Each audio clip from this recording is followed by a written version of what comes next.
inmunizaciones contra la vacuna del dengue, ¿no? Perdón, contra el dengue. Eh, esta foto muestra, ¿no?, el impacto que tiene el hecho de las inmunizaciones, de este proceso que consiste en generar anticuerpos en el organismo, eh, para poder evitar complicaciones con enfermedades, ¿no? Que son muy peligrosas y potencialmente pues, podían dejar secuelas en el ser humano, ¿no? Por ejemplo, en esta foto, dos niños, del lado izquierdo con lesiones cutáneas, tiene, pues, obviamente está con viruela, y el niño del lado derecho no.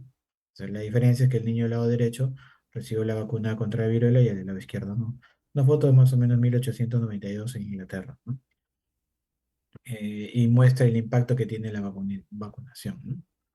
Esta es una foto más reciente, 1973, más o menos casi 10 años antes de que se declare erradicada la viruela, ¿no? Entonces, si bien es cierto, el niño está viva, la niña con secuelas en piel, pero también muchos de los niños o las personas que Doctor, sobrevivían, disculpe, creo que no se está compartiendo la diapositiva.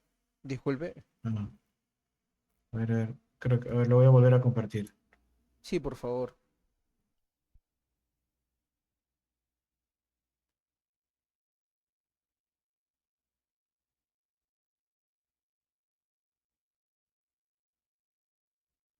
A ver, ahí dices, ahora, Sí, ahora sí, puede colocar en modo ya, presentación, por favor. Muy bien, muchas sí. gracias. Entonces, como le mencionaba, vamos a hablar acerca de los fundamentos inmunológicos de las inmunizaciones contra el dengue. Esta foto, creo que no la mostré, ¿no? Revela la importancia, el impacto que tiene la vacunación, ¿no? El niño del lado izquierdo es el niño, como le mencioné, que tiene lesiones en piel, ¿no? Producto de la viruela humana, y el niño del lado derecho no. Entonces, obviamente el de la derecha ha sido vacunado, el de la izquierda, ¿no? Una foto de más o menos 1892, ¿no? En Inglaterra. Esa es una foto más reciente, de 1973, ¿no? Unos años, casi una década antes de que se erradique la viruela, ¿no? Si bien es cierto, ustedes dirán, pues la niña está viva, ¿no? Claro, ha sobrevivido, pero muchos de los pacientes con viruela que sobrevivían, aparte de tener lesiones cutáneas, también tenían lesiones oculares, ¿no? Muchos quedaban con ceguera. Entonces, había más complicaciones que solo las cicatrices, ¿no?, de los que llegaban a sobrevivir, ¿no? Entonces, es súper importante esta historia o este desarrollo de las vacunas, porque han podido mejorar la calidad de vida de las personas. Desde la primera vacuna que se desarrolló contra la viruela en 1796, que vamos a mencionar un poco, con la posterior vacuna contra la rabia, sarampión, papera rubiolas, cuando se erradica la viruela, fiebre amarilla, hepatitis, tétanos, citosferina, etcétera, ¿no? Toda esta carrera de desarrollo, ¿no?, de la ciencia para poder mejorar la salud y la calidad de vida de las personas, ¿no? Hasta la última vacuna que se desarrolló en el año 2020, ¿no? En plena pandemia, ¿no? Que conocemos todos. Entonces, ha habido personas importantes que han contribuido tremendamente, como Pasteur, como Edward Jenner, ¿no? Entonces, justamente Edward Jenner es considerado el padre de la inmunología, para que tengan ese dato, porque fue el que desarrolló la primera vacuna. En 1796 inoculó al niño Jane Phipps, que es el hijo de una de sus amas de casa, ¿no? ¿Cómo hizo esto? Pues él había observado que las personas que ordeñaban vacas, ¿no?, desarrollaban una enfermedad muy similar a la viruela, llamada viruela bovina, pero que era menos intensa, tenía menos complicaciones. Y justamente esas personas que habían desarrollado anteriormente viruela bovina no se enfermaban o no contraían la viruela humana. Entonces él planteó su hipótesis, ¿no? De repente, esta vacuna, puedo vacunar a una persona, y de manera que queda protegido y resiste o no tiene mayor complicación con la viruela humana. Eso era su hipótesis. ¿Y qué es lo que hizo? Inoculó con secreciones de una pústula de una persona que tenía viruela bovina a este niño Jane Phipps, ¿no?, en el brazo.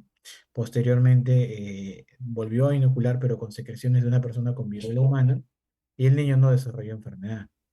Entonces, él también se hizo el mismo procedimiento y quedó demostrado que no hizo ninguna enfermedad, quedando demostrado que la hipótesis que planteó de que la vacuna de la viruela bovina protegía contra la viruela humana era cierta, ¿no? Entonces, de esa manera difundió su conocimiento y empezó a vacunarse contra, bueno, toda la población que se pudo en ese entonces, ¿no? Y hay un gráfico, ¿no? Cómo está haciendo la inoculación en el antebrazo del niño. Es importante tener en cuenta que las vacunas, así como la potabilización del agua y la lactancia materna, son intervenciones efectivas en salud pública, ¿no? ¿Por qué? ¿Por qué vacunamos? Porque el objetivo fundamental es que las personas no padezcan enfermedades infecciosas, ¿no? Obviamente buscando la erradicación de estas enfermedades. Por eso es importante que todos colaboremos, que la población se concientice para que todos estén vacunados. Justamente a través de la vacunación a nivel mundial, ¿no? Una campaña intensa, pues se logran erradicar enfermedades como la polio, la viruela, tétanos, etcétera, ¿no? ¿Para qué? Para que justamente no hayan secuelas en los niños, ¿no? Un niño con mielomeningocele, con secuelas de mielomeningocele, con secuelas de polio, ¿no? Que trunca terriblemente su calidad de vida o su desarrollo, ¿no?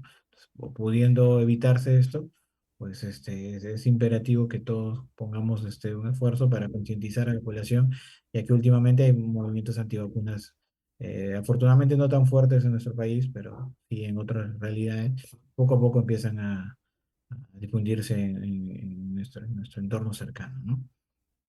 También se busca de esta manera proteger a las poblaciones vulnerables de enfermedades tipo rubiola, varicela, gripe, tosferina, sean niños, adultos mayores, gestantes, niños con algunas complicaciones. ¿Y cómo es que se va a proteger a estas poblaciones? Justamente a través de la inmunidad de rebaño o de grupo, que consiste, ¿no? En que vacunes a la mayor cantidad de población de personas, de manera que las personas que por algún motivo no han podido vacunarse no tengan mayor riesgo de complicaciones en el caso extremo que no se vacunen, no van a contraer, es menos probable que contraigan enfermedades porque la enfermedad no se está difundiendo o diseminando entre otras personas, ¿no? Entonces vemos acá en este gráfico, ¿no? La persona azul, los muñequitos azules son personas no vacunadas, sanas. Los rojos son los que tienen la enfermedad. Como no están vacunadas, empiezan a hacer la enfermedad, a contagiar a los demás, rápidamente se expande la enfermedad, ¿no? Pero ¿qué pasa si a estas personas les empiezas a vacunar? Son las amarillas, ¿no? Empiezan a vacunarse rápidamente, todo lo que se pueda.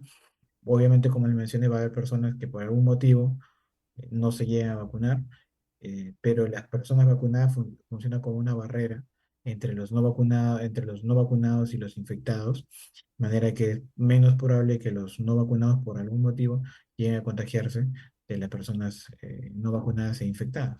Entonces, de manera que genera un escudo protector, por así decirlo.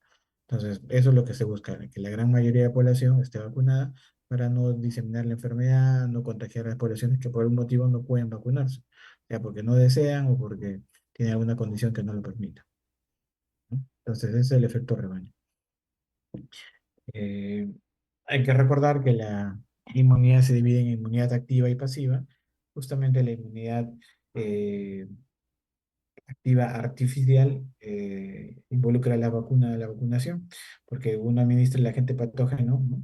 A nuestro organismo, por eso es artificial, pero nosotros generamos todo el mecanismo inflamatorio con la finalidad de producir anticuerpos, ¿no? Entonces es una inmunidad activa, porque sí, nuestro organismo, digamos, trabaja generando anticuerpos, pero es artificial porque no contraemos la enfermedad de manera natural, ¿no? Sino a través de la inoculación del agente patógeno debilitado, ¿no? O inactivo. En cambio, una inmunidad activa natural sería sufrir la enfermedad, soportar la enfermedad, salir de la enfermedad con anticuerpos y algunas complicaciones que pueden presentarse. Por ejemplo, sufrir de varicela, por ejemplo, ¿no? O hepatitis, tifoidea. Entonces, una inmunidad activa natural genera estos anticuerpos, pero has padecido la enfermedad. Hay riesgo de complicaciones, sí, ¿no? Pero afortunadamente lo superas, algunos otros no. En cambio, la inmunidad activa artificial, el agente patógeno tiene que saber que está débil. Entonces tenemos todas las de ganar, ¿no? Y con el beneficio de haber desarrollado la enfermedad, con ventaja, por así decirlo. Tenemos todas las de ganar, generamos anticuerpos y quedamos protegidos para más adelante. También existe una inmunidad pasiva, obviamente, como al decir pasiva, pues entendemos que no hay un desarrollo de anticuerpos. Por ejemplo, en la inmunidad pasiva natural, desarrollo de anticuerpos propios. Entonces, la inmunidad pasiva natural puede ser un ejemplo, la transferencia de anticuerpos de la madre al feto, ¿no? O al recién nacido a través de la lactancia materna o durante la gestación, ¿no? Es una inmunidad pasiva porque pasan los anticuerpos, natural porque es una forma natural, nadie está administrando anticuerpos, ¿no? Y la inmunidad pasiva artificial es cuando producen anticuerpos en otros animales, caballos, conejos, se le administra a una persona que tiene una enfermedad, sea una hepatitis B, sea un suero antiofídico, etcétera, ¿no? Entonces, esos son los tipos de inmunidad. Recordar, hemos hecho un pequeño repaso, pero recordar que la vacunación se trata de una inmunidad activa, artificial. Activa porque produces anticuerpos, trabaja tu organismo, y artificial porque tú no padeces la enfermedad de manera natural, sino te están administrando el agente patógeno debilitado y tú tienes todas las de ganar, vas a generar anticuerpos, va a ser activa, pero con mínimo complicaciones, mínimo riesgo de complicaciones y con los beneficios de quedarte con los anticuerpos producidos luego de desarrollar la enfermedad, entre comillas, de una manera más debilitada, ¿no? Más llevadera, por así decirlo. Entonces recuerda, inmunidad activa artificial, ahí está en la vacuna. El objetivo de la vacunación es obviamente mejorar la respuesta inmunológica. Ahora vamos a ver que hay dos respuestas inmunes, la innata y la adaptativa. La que queremos potenciar es la inmunidad, la respuesta inmune adaptativa, es decir, producir anticuerpos, células B y T de memoria específicas que van a contribuir a que más adelante se alcance una respuesta inmune rápida y eficiente ante un reencuentro con el mismo patógeno. ¿Ya? Entonces, eso es lo que se busca, mejorar la respuesta inmune adaptativa para producir anticuerpos y células de memoria específica. Y ganar tiempo, hacer una respuesta mucho más rápida en la siguiente exposición. ¿Ya? No olvidar. Entonces, estos dos sistemas, la inmunidad innata y la adaptativa, interaccionan entre sí. Tienen que saber ustedes que la inmunidad innata es aquella que actúa rápidamente, nuestra primera línea de defensa, no es antígeno específica y no genera memoria inmunológica. En cambio, la adaptativa sí. Demora un poco, ¿no? Primero trabaja la inmunidad innata, luego la adaptativa, puede tardar horas o días, ¿no? Es específica para un antígeno y sí desarrolla memoria inmunológica. Entonces, lo que uno quiere a través de la vacunación es mejorar la respuesta inmune adaptativa, ¿ya? Para que tengan en cuenta eso, mejorar la respuesta inmune adaptativa. ¿Cuáles son los elementos, no? Entonces, la inmunidad innata tiene ciertos elementos, la barrera de la piel, los fagocitos, la célula sindical, proteína de complemento. Son elementos que desarroll- se, están presentes y pueden activarse o empezar un mecanismo de protección en horas, ¿no? Es la primera línea de defensa, como le digo, desde la piel hasta los elementos que se encuentran en la sangre. Entonces, es nuestra primera línea de protección, nuestra primera barrera de defensa, que está ahí presente para defendernos en una primera instancia. En cambio, la inmunidad adaptativa, que es más específica, porque los linfocitos B producen anticuerpos, porque los linfocitos C se especializan, se diferencian en células T efectoras, ¿no? Y colaboran con los linfocitos B, todo esto toma tiempo, o días probablemente hasta producir anticuerpos. Por eso, en una primera instancia, nos defiende la inmunidad innata y luego la inmunidad adaptativa, ¿no? Y la inmunidad adaptativa, justamente esta producción de anticuerpos es lo que se trata de mejorar y producir anticuerpos de buena calidad, de alta afinidad, para que puedan protegernos más tiempo. ¿Ya? Entonces recuerden estos elementos. Obviamente estos elementos no están al azar, ¿no? Todos están intercomunicados a través de mensajeros que son las interleuquinas e interferones, interleuquina 12, la interacción que hay entre los macrófagos, las células NK, otras interleuquinas como el factor de necrosis tumoral alfa, que que participa bastante en los mecanismos de inflamación, en la activación de macrófagos. Entonces, todos estos elementos, estas células que les mencioné, producen estos anticuerpos para interactuar entre ellas, ¿no? Y poder defendernos en una primera instancia frente a los microorganismos, ¿ya? Si ustedes ven acá, costado la inmunidad adaptativa, donde participan las células presentadoras de antígenos, pues toma más tiempo porque la célula presentadora de antígenos, como su nombre lo dice, presenta el antígeno a los linfocitos T, ¿no? Estos linfocitos T van a interactuar con otras células B, ¿no? Y van a producir anticuerpos. También van a y a activar macrófagos, van a diferenciarse en células T citotóxicas, también quedan como células de memoria, pero todo esto no va a ser de la noche a la mañana, ¿no? Va a tomar tiempo. Entonces, es una respuesta más específica, ¿no? Con mayor afinidad, más duradera también, porque va a generar anticuerpos, plasmocitos que van a generar anticuerpos en el tiempo, de vida media larga. ¿no? Que van a protegernos por mucho más tiempo. Entonces, esta respuesta demora. La que se quiere buscar, la que se quiere potenciar es la respuesta inmune adaptativa con la vacunación, ¿no? ¿Ya? Entonces, recuerden esos dos partes, la inmunidad innata y la adaptativa. Y lo que queremos mejorar es la inmunidad adaptativa, que ahora vamos a ver más adelante cómo es que funcionan estas células. Y esto es a grandes rasgos para que sepan los elementos y qué es lo que se quiere mejorar con la vacunación. Entonces, la mayor parte de las vacunas nos dan una protección gracias a su capacidad de producir una respuesta, de inducir, perdón, una respuesta humoral. Es decir, que estos anticuerpos, cuando hablamos de humoral, quiere decir que produce anticuerpos, van a protegernos frente a bacterias encapsuladas, algunos virus, toxinas. Justamente van a neutralizar la acción de algunas toxinas, van a inducir la fagocitosis de algunas bacterias o microorganismos, así como destruir algunas células que están infectadas por algunos microorganismos antes de que generen una enfermedad en nosotros. Esta protección que nos van a dar los anticuerpos depende también del nivel de anticuerpos y de la afinidad. La afinidad es un concepto interesante porque la afinidad nos habla de la fuerza de unión entre el anticuerpo con el antígeno específico del patógeno. Entonces se entiende que mientras más alta sea la afinidad, es una fuerza de unión más fuerte, ¿no? Y por lo tanto hay una respuesta inmunitaria más eficaz. Entonces, a mayor afinidad, mejor respuesta inmunológica, mejor generación de anticuerpos. ¿Ya? Entonces, justamente al generar, al administrar vacunas al paciente, lo que se busca es una respuesta más duradera, con una buena producción de anticuerpos, es decir, mejorar la afinidad de los anticuerpos, ¿no? Que se van a producir. ¿Ya? Entonces, eso es para que lo tengan presente. ¿Ya?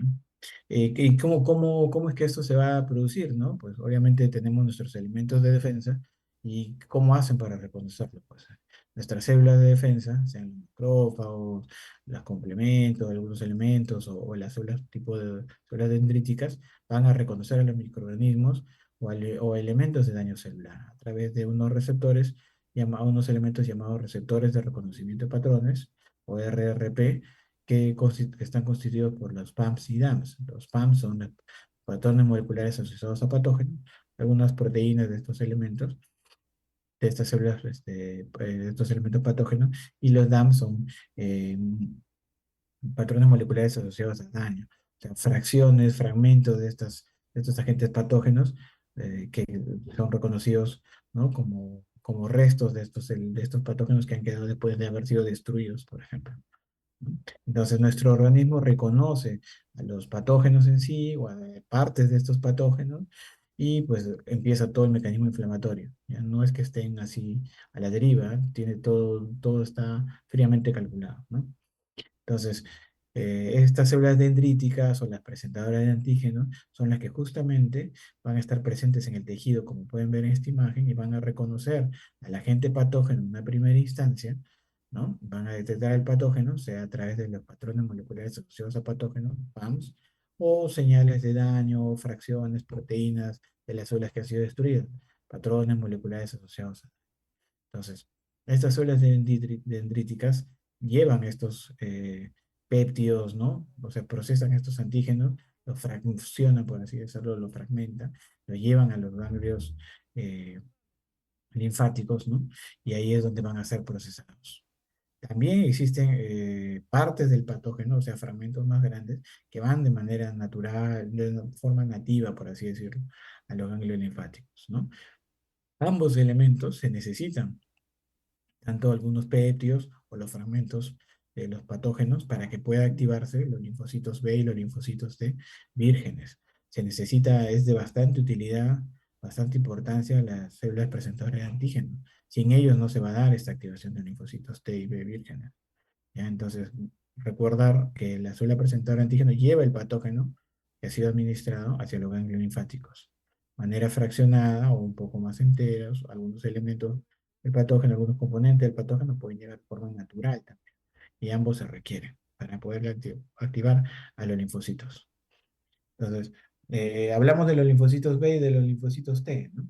Entonces, los linfocitos B son unos elementos que tienen un receptor en la superficie. Justamente este receptor es el que va a permitir reconocer proteínas, carbohidratos, lípidos, etcétera. por su cuenta, por así decirlo. Ellos mismos lo reconocen a través de su receptor, ¿no?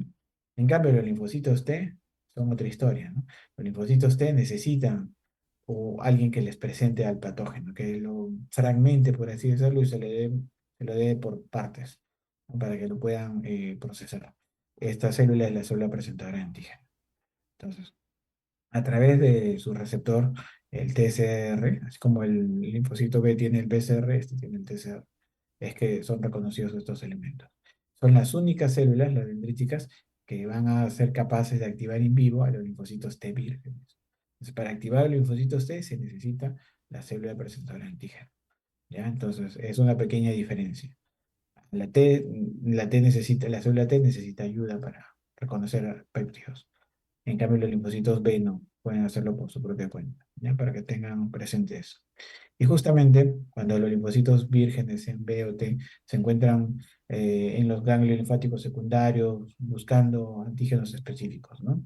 Una vez de que reconocen a su antígeno, estas células B y T empiezan a activarse, a proliferar y diferenciarse posteriormente en células efectoras y células de memoria, ¿ya?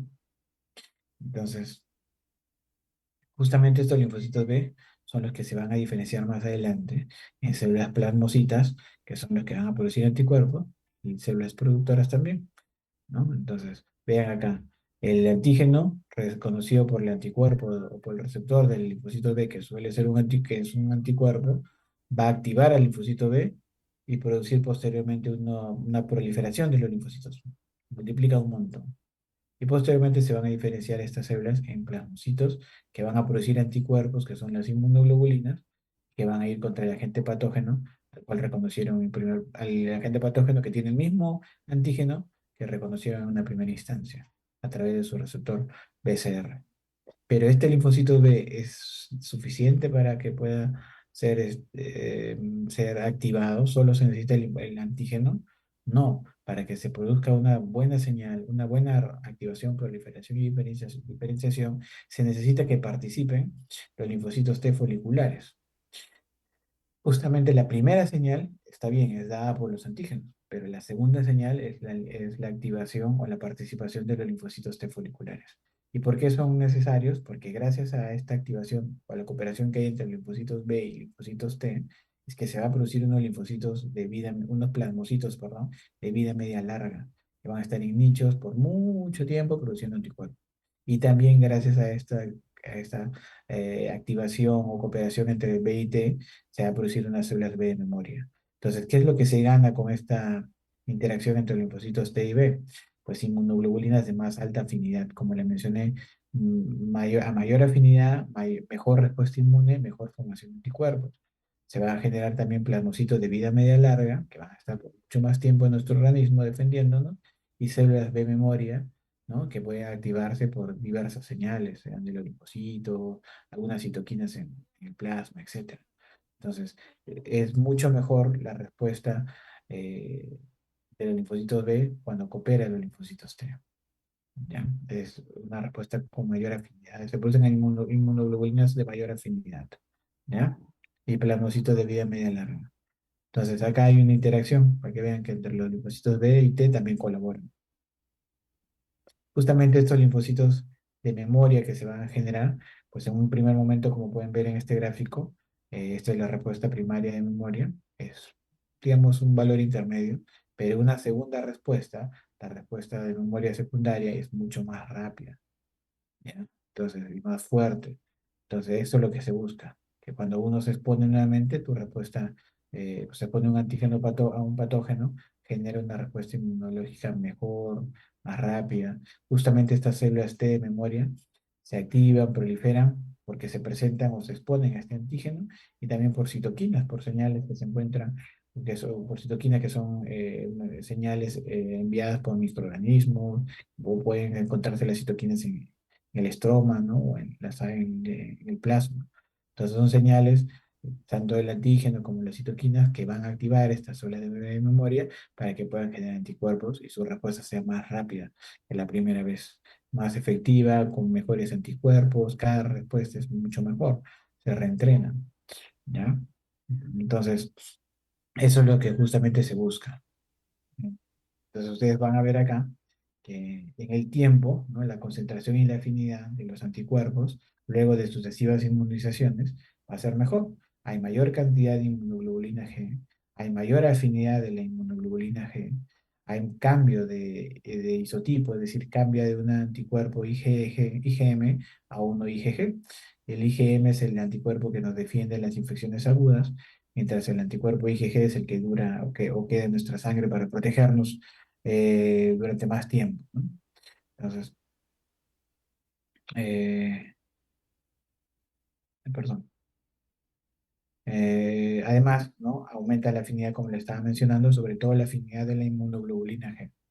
Una respuesta más eficiente, pues esto va a generar que la afinidad va a generar que el anticuerpo se una más fuertemente a su antígeno y una mejor respuesta, mejor reconocimiento, mejor actividad del sistema inmunológico en ese sitio o contra ese agente patógeno o antígeno del patógeno. ¿Ya?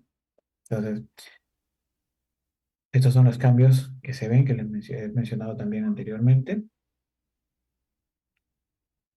Ah, pues, ahí está. Entonces, en la memoria humoral, la memoria de anticuerpos, ¿no? Se mantiene en el tiempo justamente porque se llegan a generar plasmocitos de vida media larga, que son las células especializadas en la producción de anticuerpos, que aparecen cuando hay una cooperación entre los linfocitos T y B.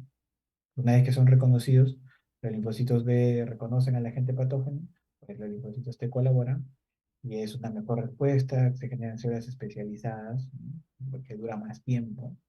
Quedan células B de memoria que se activan por el antígeno o por citoquina o por PRP, ¿no? Con patrones, por receptores de reconocimiento de patrones, que sean PAMS o DAMS. Entonces, tienen diversos estímulos para que puedan activarse estas células B de memoria y producir más plasmocitos en el tiempo. Entonces, hay una mejor respuesta. Una vez que se genera o que se da el proceso de vacunación, nuestro cuerpo queda más entrenado para la siguiente vez poder enfrentar estos agentes patógenos de una mejor manera. Células de memoria, ¿no? En el tiempo nos van a ayudar a tener una respuesta inmunológica más rápida, ¿no? Y células que van a producir anticuerpos de manera más rápida, ¿no? Una vez de que estamos frente a un agente patógeno. ¿Ya? Entonces, es una respuesta mucho mejor, con el mínimo riesgo de sufrir algunas complicaciones porque el agente patógeno se nos está administrando, por eso es una inmunidad eh, activa artificial, se nos está administrando, no padecemos la enfermedad de causa natural, no se nos administra el patógeno, pero debilitado, ¿no? Para que tengamos todas las de ganar, por eso es inmunidad activa artificial. Se nos da el anticuerpo, pero generamos nosotros todo el mecanismo de defensa, se nos da el agente patógeno, perdón, y generamos todo el mecanismo inflamatorio que conlleva a generar anticuerpos y células de memoria que nos van a quedar por mucho tiempo protegiendo. ¿Ya? Entonces, no olvidar esa cosa que estamos hablando. Lo que se busca potenciar es la inmunidad adaptativa. La vacuna es tiene un mecanismo de inmunidad activa artificial y la vacuna entra dentro del mecanismo, la vacuna busca, perdón, potenciar el sistema inmune adaptativo, ¿ya? No se olviden esas cosas. Y ambas células participan, las B y las T. Mejor si colaboran, es mucho mejor la respuesta. Entonces, en este gráfico vemos, ¿no? Cómo es que a través de la vacunación se nos administra el agente patógeno. Obviamente, ¿quién sale primero? Hay varias células, pero la célula por excelencia presentadora de antígeno es la célula dendrítica, ¿no? Justamente procesa el agente patógeno, lo fragmenta, manda péptidos por torrentes sanguíneos a los ganglios linfáticos, donde están los linfocitos B y T dando vueltas, patrullando, esperando reconocer o activarse por su antígeno específico. Una vez de que lo reconocen, se activan, proliferan, ¿no? Hay una interacción entre ellos y una mejor producción de plasmocitos, de células de memoria, etcétera. ¿Ya? Y yo, como les mencioné, también hay fragmentos o formas más enteras o nativas de los agentes patógenos que son necesarios para activar los linfocitos B y T en los ganglios linfáticos. ¿Ya? Entonces, de manera de gráfico, pues acá tenemos una persona que ha recibido una vacuna, son agentes patógenos debilitados, nuestro sistema inmunológico los reconoce, pero está totalmente armado, ¿no? Listo para defenderse. Como los agentes patógenos están débiles, pues vamos a ganar la batalla. Y más adelante, cuando padezcamos de enfermedad de forma natural y estos agentes patógenos sean fuertes, pues nuestro sistema inmunológico ya reconoció estos agentes patógenos, tiene las armas necesarias, anticuerpos específicamente, ¿no? U otros elementos más, ¿no? Suficientes, ¿no? Para poder combatir estos agentes patógenos y padecer un riesgo mínimo de enfermedad y salir airoso en el mejor de los casos, sin ninguna molestia, ¿no? Porque a veces hay pacientes que padecen enfermedades asintomáticas, otros que hacen algo de síntomas, pero no se vayan con la idea de que la vacuna, ¿no? Algunas personas dicen, no, me pusieron la vacuna de la influenza y igualito me enfermé, doctor, me dice. O me pusieron neumococo, igualito me dio neumococo. Algunos adultos mayores, que la vacuna no te garantiza que no te vayas a enfermar. Tu enfermedad depende de muchas cosas, de repente ese momento estás recontra estresado, no te alimentabas bien, hacías una dieta, dietas extrañas para bajar de peso, deprimió tu sistema inmunológico con vacuna y todo, igualito te enfermas. ¿No? Entonces, la vacuna no es, ustedes cuando conversan con los pacientes, explíquenles a los papás, la vacuna, señor, no es para que su hijo no le dé enfermedad. En el mejor de los casos no le va a dar nada, va a ser asintomático, o sea, no le va a dar ninguna manifestación, va a ser asintomático, pero hay un riesgo de que haga una enfermedad más leve y que salgan sin mayor complicación. Bueno, y lamentablemente a veces uno no sabe qué persona, desde que nace, qué persona tiene compromiso inmunológico, ¿no? Alguna inmunodeficiencia, a veces tienen unas enfermedades que los inmunosuprimen y ni supieron, nunca están enterados hasta que le ponen una vacuna y hay un problema. También existen esas posibilidades, ¿no? Pero son casos menores. Por eso es importante también tomar buenos datos del paciente, si tienen alguna enfermedad, están tomando corticoides, quimioterápicos, alguna inmunosupresión de fondo, alguna enfermedad infecciosa de fondo que los debilite. Pues todas esas cosas son importantes, ¿ya? Entonces, eso es la manera general cómo funciona la vacuna, ¿no? Que eso explica que también nos va a servir para entender cómo funciona la vacuna del dengue, ¿no?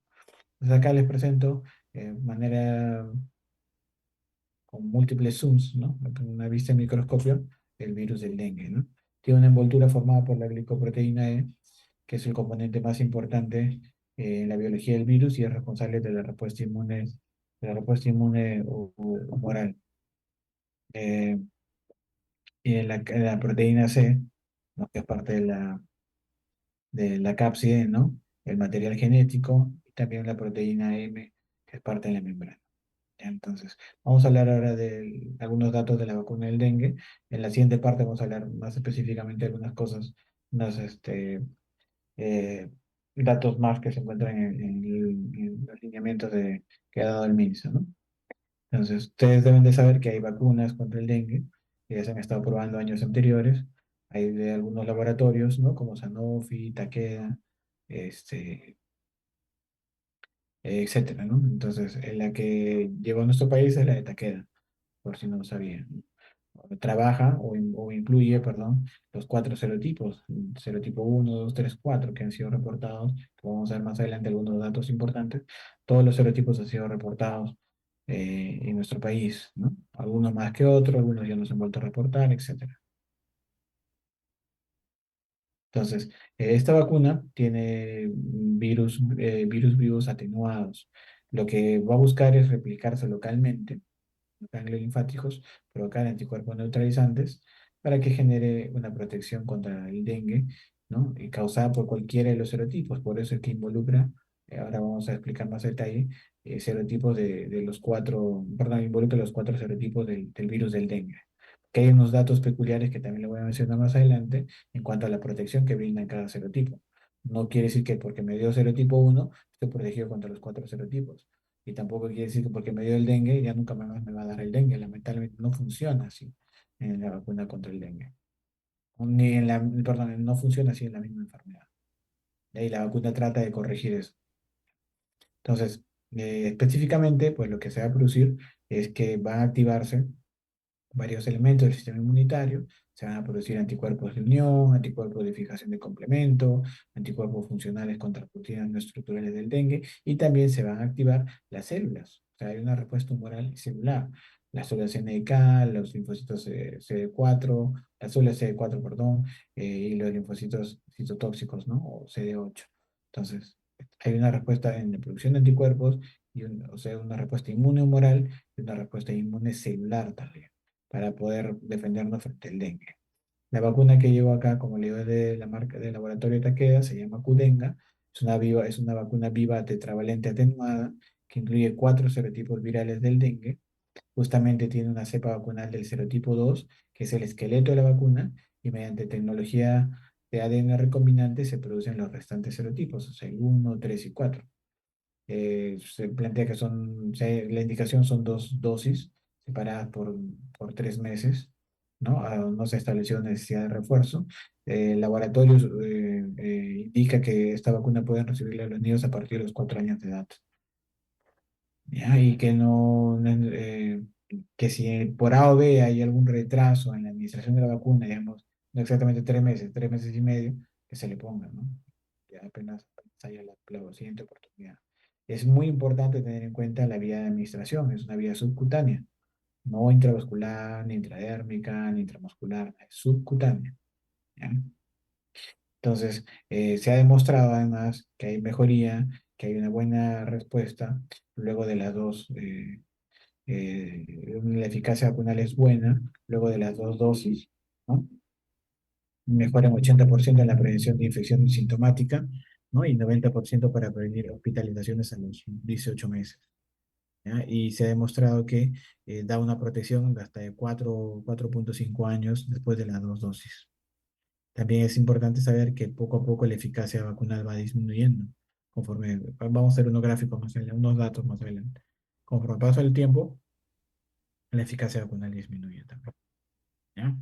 Entonces, hablemos un poquito más. Si quieren datos acerca de la eficacia de la vacuna, pues acá tenemos, ¿no? Entonces, en este estudio, en este protocolo, se evaluó la eficacia de la vacuna en la prevención de fiebre por el dengue, ¿no? De cualquiera de los serotipos, de los 30 días hasta los 12 meses después de la segunda dosis de vacunación. La eficacia de la vacuna fue de alrededor de 80,2, ¿no? Por ciento, ¿no? Entonces, es un buen valor, ¿no? Se obtuvo. Si queremos analizar la eficacia de la vacuna previniendo hospitalizaciones debidas a la fiebre del dengue confirmada, pues hubo una eficacia vacunal del 90%. La prevención de la eficacia vacunal en la prevención de fiebre por dengue por los serotipos. Es interesante también ver que hay una mejor respuesta, una mayor eficacia vacunal, ¿no? Por el serotipo 2, segundo lugar por el serotipo 1, ¿no? 3 y 4 son menos. Sobre todo con el 4 es un poco más complicado porque no hay muchos casos. A veces los resultados o los valores no son tan confiables y ahí mismo en la ficha técnica lo menciono, ¿no? No hay muchos casos reportados con el serotipo 4 y no se puede evaluar mucho. Los datos no son tan confiables. Pero los demás sí, ¿no? El uno y el 2 sobre todo son, queda claro, ¿no? También la eficacia vacunal en la prevención eh, de fiebre por dengue de acuerdo al estado serológico basal. Por ejemplo, ustedes van a ver que es mejor la respuesta en aquellos pacientes seropositivos, es decir, en aquellos que han tenido ya una infección previa, es mejor la eficacia vacunal, hay mejor respuesta a la vacuna y una mejor eficacia vacunal. ¿Ya? Ven acá 76 a comparación de 66. Ambos lo protegen, pero sobre todo el que ya padeció de la enfermedad. ¿Ya? La eficacia de la vacuna para prevenir dengue hemorrágico o fiebre hemorrágica por dengue también es buena, ¿no? Pues son casos complicados, serios, y formas graves también los protege. ¿Ya? Si queremos ver eh, la eficacia de la vacuna, pero durante un seguimiento más largo, ¿no? Hasta los 54 meses después de la segunda dosis de la vacuna, pues vemos que por cualquier serotipo, o sea, todos mezclados, ¿no? Y de manera grupal, en los seronegativos, o sea, los que nunca antes tuvieron la infección, la eficacia de la vacuna del 53. En cambio, en los que sí tuvieron la enfermedad, de 64. Siempre se van a dar cuenta que protege mejor contra el serotipo 2 y en segundo lugar contra el serotipo 1, como pueden ver acá. 80 en los seropositivos, 88 en los seronegativos, ¿no?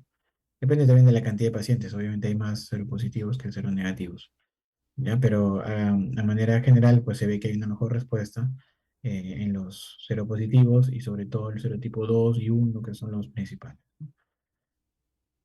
¿ya? Y si se hace un seguimiento luego de 4 años, pues se ve que hay una eficacia vacunal al año, es buena, al segundo año baja un poco, tercer año baja más, tanto en la prevención de fiebre como en la prevención de hospitalizaciones. ¿Ya? Va bajando. Como le digo, datos con respecto a, al- las formas más graves, perdón, al serotipo 4 3 no son muy confiables, ¿no? Por eso que acá hay datos que no se han presentado, ¿no? Y informan ahí o mencionan en la ficha técnica que son datos no muy confiables. Los primeros años sí, ¿no? Entonces vean cómo va bajando, ¿no? Hay una tendencia a disminuir. Por eso les decía que los anticuerpos, la protección también va bajando, ¿no? En el tiempo, ¿ya? Pero de todas maneras se ve un cambio importante, un valor bien importante de la eficacia vacunal en los primeros años, ¿no? Para prevenir la fiebre por dengue y las hospitalizaciones también. Súper importante, ¿no? Acá más específicamente analizando los anticuerpos neutralizantes, vean cómo en los seropositivos, o sea, los que ya tuvieron la infección, cómo los anticuerpos se elevan fuertemente, ¿no? Antes de la vacunación, 13,9, después de la vacunación al mes, 365. Con el serotipo 1. Con el serotipo 2 es donde se ve un salto, pero abismal, de 31 a 3000. 3 y 4 también hay una respuesta, pero sobre todo el serotipo 2 es más fuerte. En los seronegativos también, ¿no? O sea, obviamente sus anticuerpos bajos, ¿no? Porque no han tenido la enfermedad, pero luego se elevan también. ¿Ya? Entonces, como ustedes ven, se repite el patrón de una buena respuesta frente a el serotipo 2 del dengue, ¿no? Y hay una respuesta marcada en los primeros meses, años, ¿no? Que posteriormente se pierde en el tiempo, ¿no? Aún no hablan de los refuerzos, pero de repente probablemente en el tiempo sí los vaya a ver, ¿ya? También es necesario mencionarles que existe otra vacuna más para su conocimiento, la de Emvaxia, ¿no? Que de Sanofi, que también es una vacuna compuesta por 4 virus recombinantes vivos atenuados. También se utiliza tecnología de ADN recombinante, pero tiene 3 dosis, una pauta de 3 dosis, la dosis inicial, a los 6 meses y a los 12 meses. Puede ser utilizada en los individuos, perdón, desde 6 a 60 años, ¿ya? Eh, pero tienen que haber tenido una infección previa por dengue confirmada. Si no, no es de utilidad, ¿ya? Entonces no se le puede poner a alguien, a un viajero que va a una zona endémica, ¿no? Que nunca ha tenido dengue, no le puedes poner Dengvaxia, no le va a ayudar. Tienes que ponerle la otra vacuna que sí funcionaría, ¿ya? Que es con la Qdenga, que es la que estuvimos hablando hace rato. Esto es para conocimiento de ustedes. La que ha llegado al país, con la que se hizo el piloto, del cual vamos a hablar en la siguiente presentación, es la vacuna Qdenga. ¿Ya? Entonces también pidieron una información breve y concisa para poder ustedes transmitirle a los papás, ¿no? Entonces la vacuna del dengue lo que tienen que mencionar que la vacuna del dengue es una vacuna tetravalente, tiene los 4 serotipos, cuya función es prevenir el desarrollo de la forma grave del dengue, por lo cual solamente puede atenuar el cuadro y no llegar a evitarlo, como les estaba mencionando. Lamentablemente, así nos dé dengue serotipo 1 o 2 no nos protege contra los otros serotipos y es más, nuestros anticuerpos van cambiando y nuestra respuesta es distinta, a pesar de que nos dé el mismo serotipo, puede ser otro genotipo y la respuesta no va a ser la misma en el tiempo. Tiene varias variables que afectan la eficacia de los anticuerpos en el tiempo. Entonces, eso se trata de mejorar con los anticuerpos, perdón, con la vacuna, pero de todas maneras es súper importante prevenir la enfermedad, ¿no? Las medidas de prevención que le voy a hablar la siguiente ponencia. Entonces, explíquenle que es una vacuna tetravalente, que no es que no vaya a evitar la enfermedad, sino es evitar las formas graves de la enfermedad. Es una vacuna a base de virus vivos atenuados, ¿no? Del serotipo 2 del dengue. Si quieren más datos, del serotipo 2 del dengue, ¿no? Pero que esa es la base, pero involucra los otros serotipos también, el 1, el 3 y 4, ¿ya? Son 2 dosis, ¿no? Separados 3 meses, que si se pasan unos días no hay problema, póngale, pero va a ser que no. Y tampoco, como voy a mencionar más adelante, un resfriado, una fiebrecita por ahí leve, una faringitis no es motivo suficiente para retrasar la vacunación. Porque lamentablemente eso es lo que se ve el día a día con todas las vacunas, no solo con este el dengue. A veces encuentro niños que ya es diciembre y nunca le pusieron influenza, porque el niño se la pasa con sus mocos por su rinitis y piensan que es resfriado, y por último es un resfriado súper tranquilo, pero no le ponen su vacuna, y así se pasó todo el invierno sin vacuna, ya para el siguiente año. Y cuando quieren vacunarse en mayo. Entonces, y el niño es asmático, se la pasó súper mal, lo nebulizaron 3, 4 veces y nunca lo vacunaron.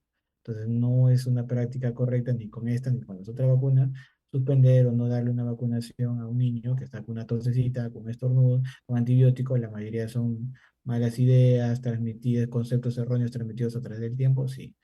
Entonces, nadie les dice que no, que vacune a un niño con neumonía o con sepsis, una meningitis, vacuna, lo posible, ¿no? Pero que está con una tosecita, con un resfriado leve o con su rinitis, que es la gran mayoría, no es necesario decirle, vente la próxima semana, sabiendo que ese niño, con la humedad y la contaminación de Lima, y a veces no tiene un diagnóstico correcto y tratamiento menos, el niño se le pasa todo el invierno con mocos, nunca va a estar sin mocos. Entonces se retrasa. Lo mismo va a pasar con esta vacuna. Entonces no es necesario retrasar su vacunación o la administración de la vacuna. ¿Ya? Entonces, estos son los datos breves que pueden mencionar ustedes a los papás o a los familiares que quieran algún dato extra, ¿no? La vacuna. Y de todas maneras, ustedes están en contacto con los niños, con los padres de familia, si por ahí escuchan que el papá dice, mi hijito, licenciado, se para enfermando, ya le dio eh, eh, cuatro o más otitis, va dos o más sinusitis, o ha hecho dos o más neumonías, no crece, para enfermo, siempre se enferma de las amígdalas y hay que ponerle antibióticos en la vena, lo terminamos hospitalizando, su primito murió de una infección muy fuerte y tengo miedo que mi hijito también, etcétera. Entonces, son señales de peligro que el niño podría tener una inmunodeficiencia primaria. Su sistema inmunológico podría estar alterado y por eso se enferma cada rato. Pero les diré que en la práctica hay casos así, pero son bien, bien escasos. La gran mayoría se trata, por lo menos los pacientes que yo veo, esas sospechas de inmunodeficiencia son pacientes alérgicos sin tratamiento o maltratados, ¿no? O que porque están con resfriados se les exacerba su broncoespasmo, hacen cuadros de asma, de bronquitis, pero no hay un manejo adecuado, ¿no? Un reconocimiento de la enfermedad y están en neumonía, tras neumonía, y piensan que están con una inmunodeficiencia, pero se les evalúa y todo está bien, dándole tratamiento oportuno, y correcto, ese niño no se vuelve a enfermar. Pero a veces encuentro niños con 8 neumonías. Y no el papá no te dice, no te cree, porque nadie le ha dicho que tiene asma. Y el niño tiene asma, tiene un letrero en su frente que dice, soy asmático, dame inhalador y nadie le da.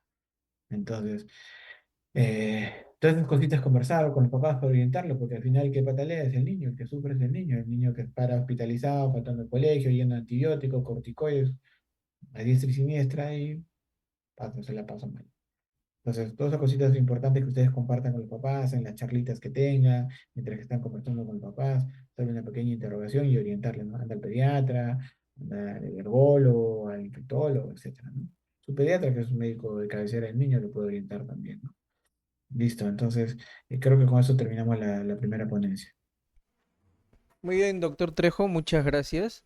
Bien, estimados participantes, hemos finalizado con el tercer tema el día de hoy. Vamos a brindar una pequeña ronda de preguntas de 4 minutos. Entonces, para ello, mientras nuestro ponente va preparando su segundo tema, les voy comentando. En este momento les estoy facilitando a ustedes el link de asistencia nuevamente. Para los participantes que todavía quizás no se han registrado, recuerden, el registro es solamente una sola vez por día, el día de ayer y tanto el día de hoy. Comentarles también que finalizando este último tema, vamos a hacer una pequeña inducción a nuestro aula virtual. Algo muy breve, puntos muy importantes que ustedes deben de considerar. De todas maneras, les comento nuevamente, para poder obtener el certificado, ustedes tienen que realizar el cuestionario. Al momento de que ustedes tengan habilitado su cuestionario, van a poder encontrar una ronda de 20 preguntas, de las cuales como mínimo deben de responder 14 preguntas correctas, Después de ello, 24 horas como un rango, vamos a facilitarle a ustedes mediante el correo electrónico de cada uno el certificado. El certificado para que ustedes puedan corroborarlo, para que puedan verificar su nombre y todos los datos del curso. Después de ello, el mismo día que se le envía el certificado por correo, mi persona se comunica con ustedes por WhatsApp. Les mando un mensaje para poder saber si es que ha llegado el certificado, si todo está correcto, si hay alguna consulta, etcétera. Entonces voy a agradecer bastante que todos ustedes al momento de que reciban mi mensaje me puedan responder. Y así nosotros poder llevar un mejor control y así sobre todo poder apoyarlos a ustedes en consultas que puedan tener en algún momento con, bueno, con la empresa.